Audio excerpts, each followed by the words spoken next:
La delusione è tanta, da parte mia, da parte di Conte, immagino da parte di molti di voi. E non vorrei fare. Questa è sempre la conferenza pre-Verona.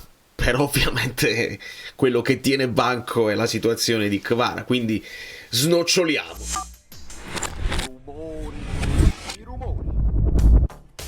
Allora, benvenuto Kurgan 2000, benvenuti a tutti i nuovi iscritti e quelli che verranno. Insomma, è inutile chiedere di lasciare like, anzi, io credo che, come sto leggendo le reazioni, la live del Napoli della conferenza era per la prima volta veramente piena di gente. Si sono toccati penso i 16.000 punti di 16.000 collegati contemporaneamente. Non è sempre così per la conferenza del Napoli, quindi era l'argomento dell'anno, non del giorno. E Conte non si è tirato indietro, bisogna dirlo. Spostiamoci. Questa non era la faccia di Conte, ma era un Conte abbastanza visibilmente deluso e non si tira indietro e dice le cose come stanno. E mentre ascoltavo Conte leggevo, no? I vari commenti, chi insomma si concentra nel far diventare il 77 un 71 e tutta una serie di cose.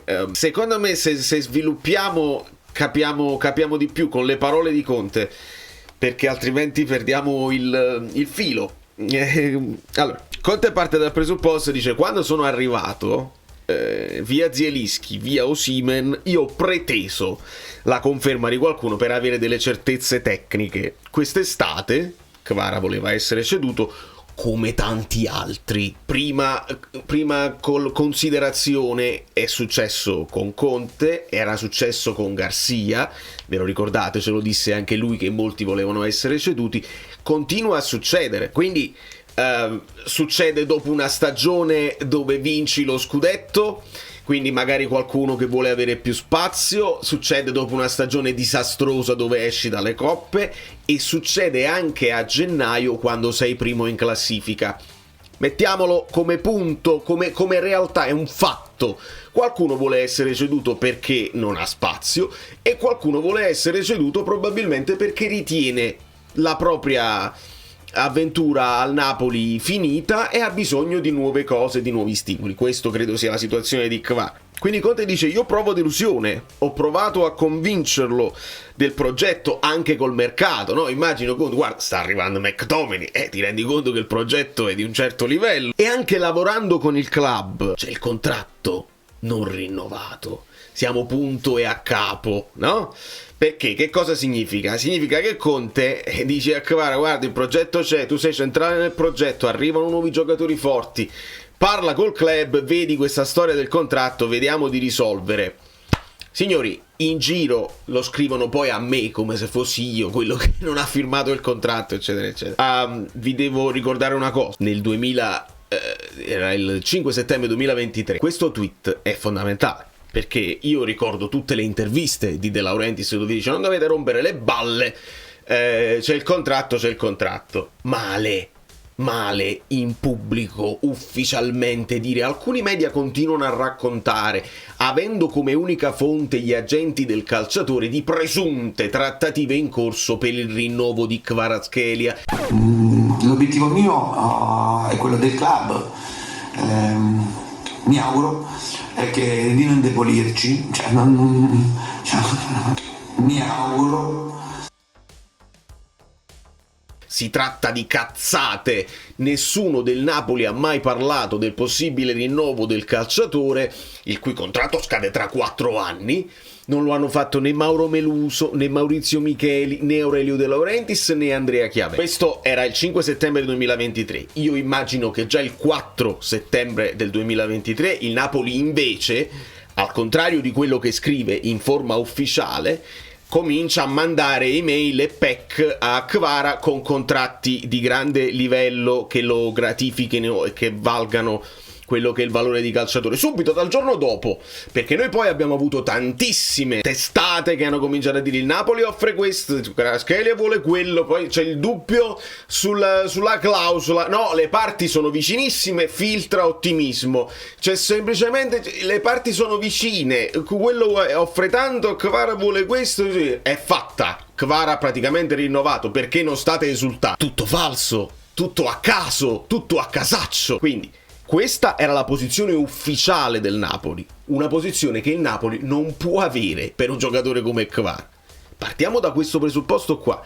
Io poi come calciatore me lo difendo, perché come calciatore che guardo la prestazione, analizzo le cose che fa, la fase difensiva, gli assist, i potenziali assist, i dribbling, i tiri, lì io non accetto che mi si dica Kvara gioca male, Kvara gioca malissimo, è meglio venderlo perché non serve. Io là non lo accetto. Per quanto riguarda l'atleta che vuole andare via, quello è un altro paio di maniche. Devo accettare che il Napoli ad oggi non è ancora, e vediamo se lo potrà diventare, la squadra che Conte ha detto deve essere un punto d'arrivo e non un punto di passaggio. Ricordate quando De Laurentiis parte con l'applauso? Benissimo. Il Napoli non lo è ancora. Io non lo so se è per situazioni del genere che non lo è ancora o se generalmente è difficile diventare. Qual è il punto di arrivo? Il punto di arrivo è il Real Madrid, il punto di arrivo è i Manchester. Ci sono alcune squadre che sono dei punti di arrivo per storia, a prescindere da quello che possono fare in Europa. Altre squadre lo sono solo in Italia, altre squadre lo sono solo nel loro paese. Il PSG può essere un punto d'arrivo se ti piace la Francia. Ma il Napoli essere un punto d'arrivo, se ti guardi allo specchio, tu tifoso del Napoli che ti faresti ammazzare per questa maglia, lo sai che non lo è. Lo può essere per alcuni, lo è stato per esempio per un Hamsik che probabilmente avrebbe potuto aspirare ad altri lidi e è andato solamente in Cina nel finale, pure lo vendemmo a febbraio e quindi non lo potemmo sostituire. E adesso mi concentrerei su questo, cioè sul fatto che se tu vendi Kvara e Conte ci dice ma è un fulmine a ciel sereno, no? Non siamo pronti a sostituirlo, e lì diventa una problema. Quindi ricordiamo questo quando diciamo il Napoli gliel'ha offerti 5, 6, poi alcuni dicono 4, alcuni dicono 5, alcuni dicono 6, il Napoli ha offerto 6 milioni e mezzo. Non li avete visti questi contratti, quindi io non lo so, e vi ho detto più volte che offrirli adesso è tardi e non serve a niente, anche se li avessi accettati, anzi forse è stato più serio. Vedete come è incredibile. Non è che non sto difendendo Kvara, io sto ragionando su quello che è successo.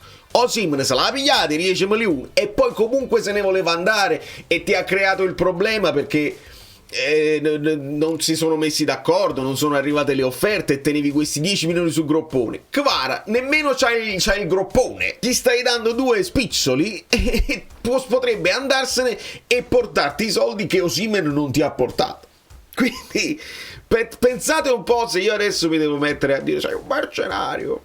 No, grazie per quello che hai fatto, mi dispiace che non credi più nel progetto, ti auguro il meglio per il resto della tua carriera perché secondo me puoi fare grandi cose e quello che mi hai dato da tifoso del Napoli al tuo primo anno portandomi lo scudetto con le tue giocate io non lo dimentico. Insomma Conte dice forse anche io non sono stato incisivo, quindi è deluso anche da se stesso. Forse Conte dice io pensavo che arrivo, dico quello non si muove. Ve lo ricordate come fu tosto alla prima conferenza e disse non c'è nessuna trattativa, niente, Lorenzo e Kvara non si muovono, i mal di pancia, le cose, si siedono vicino a me, se non vogliono giocare, se non se la sentono, non fa niente. Tosto così, è cambiato l'atteggiamento di Conte. Conte deve fare un passo indietro e qua è un passo indietro doppio, è un passo doble, perché io la leggo così.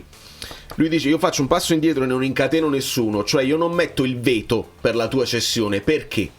Perché devo preservare il rapporto con il calciatore, perché lo sapete come funziona e alle volte le cose che sembrano fatte non vanno in porto. Se non va in porto la cessione col PSG, non si mettono d'accordo i club, il PSG tira troppo e De Laurentiis dice mi devi dare questi soldi altrimenti non lo vendo, ti rimane un calciatore che con l'allenatore deve avere un rapporto, e se l'allenatore si mette a tuzzo e dice tu rimani qua, va a finire che ti tieni un giocatore che poi non risponde più ai comandi dell'allenatore. Quindi qua Conte secondo me è intelligente a dire non pongo il veto. Il passo doble avviene quando automaticamente ti stai dando l'alibi, ti stai dando l'autoalibi, perché una squadra che è prima in classifica con questa rosa, dove Kvara è parte della rosa e ha fatto dei gol ed è parte di quello che abbiamo fatto, questi 44 punti, gli togli Kvara, Conte ha immediatamente l'alibi. Che gli vuoi dire a un Conte che improvvisamente gli togli Kvara a gennaio se non arriva primo e se non glielo sostituisco? Gli metti a Conte a dire è un fallimento, non sei arrivato primo, dovevi arrivare primo subito? Direi di no. Quindi questo è la situazione al momento. Conte non ha Kvara, non ha al momento Kvara. Lui dice Conte, Kvara non è disponibile. Tra l'altro ho chiesto, o meglio, mi è stato riferito che nel mondo del calcio, quando poi i famosi infortuni di mercato avvengono, non è il calciatore, è la società che di solito dice tu non ti alleni un attimo, perché per preservare per eventuali infortuni, per non creare imbarazzi eccetera eccetera, perché poi fa 3 gol col Verona che come te lo vendi più? Oppure fa una cattiva partita, si abbassa il prezzo, non si può. Quindi Conte non incatena, se la devono risolvere loro, cioè entourage, Kvara e club, e io faccio il passo indietro. Quindi quando sentiamo il discorso esistono i contratti, un discorso che viene fatto a bella posta, cioè quando vi fa comodo dire esistono i contratti sia ai giornalisti che alla società, alle società, è un discorso che non vale nulla. E anche quando un allenatore come Conte dice sto qua io, quindi non se ne va nessuno se non lo decido io perché sono anche manager, è un discorso che ha perso valore. Anche uno come Conte, se un ragazzo se ne vuole andare, è un ragazzo che ha valore, altrimenti non si può imporre, perché ce le ha le offerte. Se tu non avessi le offerte non ti puoi imporre e fare il gradasso. Evidentemente le offerte ce l'ha, se ne vuole andare. Anche uno come Conte, anche in una squadra come Napoli, che deve diventare un punto di arrivo e non di passaggio, non puoi fermare nessuno se se ne vogliono andare. Quindi noi dobbiamo lavorare sul diventare la squadra dove non se ne vogliono andare, ma vogliono arrivare e vogliono rimanere, perché poi arrivare al Napoli molto spesso è un passaggio fondamentale per riprendere la carriera o per farla partire, jump start la tua carriera. Poi però magari vuoi andare in altri lidi. Vediamo se questi McTominay possono ispirare anche altri giocatori a vedere Napoli come un punto d'arrivo. Per ora non è ancora così, almeno non per tutti. Insomma, andiamo a perdere un giocatore importante. Velocemente il mercato incide sull'umore della squadra. È un mese terribile, crea problemi. Approfitto per salutare Caprile e Folorush, anche loro hanno chiesto di andare per andare a giocare. Verona è una partita tosta, lui ci prova Conte a dire parliamo della partita, ma ovviamente è impossibile. Sostituirlo, Conte dice è una cosa fresca, troppo fresca. Sono concentrato sul Verona, oggi è ancora un nostro calciatore, ci deve pensare il club, io ho fatto fin troppo, dice Conte, e questo ti rimanda poi a febbraio, perché se non si fa e se non si fa in fretta, io poi l'ho detto in privato a tutti quelli che me l'hanno chiesto, ad oggi Kvara deve essere ceduto per forza, con la morte nel cuore. Ti tieni un Kvara che oramai viene ricoperto di insulti non solo sui social, ma immagino anche allo stadio. Ma come te lo tieni? Hai fatto peggio che mai. Lui si potrebbe anche impegnare per mostrarsi al mondo e impegnarsi al massimo, ma verrà subissato di fischi ogni volta che prende il pallone e che prova un tiro. Non sia mai prova un tiro e non c'entra il 7. Non te lo puoi dire. Cioè, quando si scoperchia una cosa del genere te lo devi vendere per forza. Devi monetizzare il più possibile ovviamente, e devi individuare un sostituto che possa valere come fa? Se vale quanto Kvara, guadagna il triplo o il quadruplo di Kvara. Lo devi trovare giovane, perché sennò hai comunque abbassato il valore, hai alzato l'età media ancora una volta. Non sarà facile sostituirlo, ragazzi, non sarà facile. Ci dice che Olivera è out, Politano ha recuperato, quindi mancano Olivera, buongiorno, la formazione è fatta, è proprio facilissimo. Quindi il polpaccio, occasione per Spinazzola ed è un monito per tutti, le chance arrivano e bisogna farsi trovare pronti. A tenere Kvara potrebbe essere peggiorativo. Io quella famosa frase quando lui dice speriamo di non indebolirci, almeno rimaniamo quelli che siamo, e evidentemente lo sapeva già, e già si era capito che stava bollendo in pentola. E Conte fa un passaggio importante, dice il mio obiettivo, spero anche della società, dice mi auguro, e anche del club, mi auguro è di non indebolire. E quindi Conte lo sapeva, non parla a caso, non parla a casaccio. Quindi non possiamo incatenare nessuno, ricordatevi questa frase.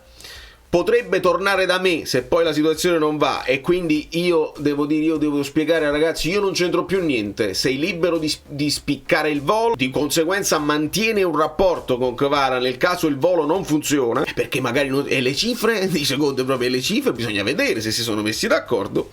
Ripercussioni mentali, Conte dice io non concedo alibi né a me né agli altri, vediamo se non lo caccerai fuori questa cosa.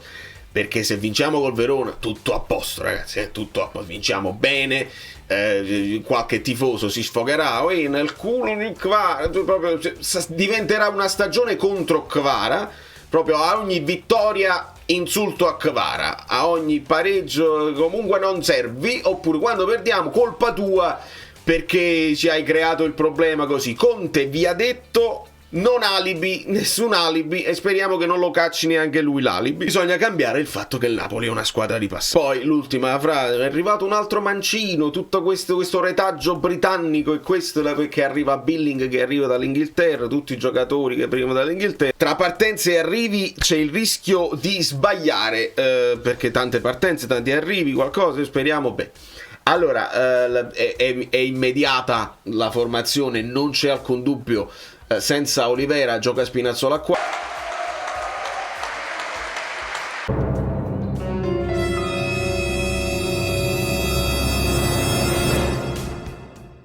Penso si conferma Juan Jesus qua con Rachmani. Non è arrivato ancora Danilo, non è partito ancora Rafa Marin, ma tant'è.